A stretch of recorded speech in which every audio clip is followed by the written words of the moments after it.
السلام علیکم ناظرین، اشاعت الاسلام یوٹیوب چینل میں آپ کا استقبال ہے۔ اردو ادب کے شہرت یافتہ عالمی شاعر جناب ڈاکٹر نواز دیوبندی گزشتہ رات کار حادثے میں زخمی ہو گئے ہیں، جس میں ان کی اہلیہ کو بھی شدید چوٹیں آئی ہیں۔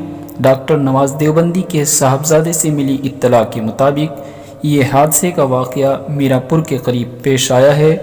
ڈاکٹر نواز دیوبندی اور ان کی اہلیہ اس وقت مظفر نگر کے ایک اسپتال میں زیر علاج ہیں، جس میں ڈاکٹر صاحب کی طبیعت میں ماشاءاللہ سدھار ہے، جبکہ ان کی اہلیہ زیادہ زخمی ہیں۔ آپ تمام احباب سے دعائے صحت کی درخواست ہے۔ اللہ تعالیٰ ڈاکٹر نواز دیوبندی اور ان کی اہلیہ کو صحتیاب فرمائیں اور ان کا سایہ ہمارے سروں پر دائر قائم فرمائیں۔ خبر آگے شیئر کرتے جائیں۔ شکریہ۔ السلام علیکم۔ سبسکرائب اشاعت الاسلام کیرانہ یوٹیوب چینل۔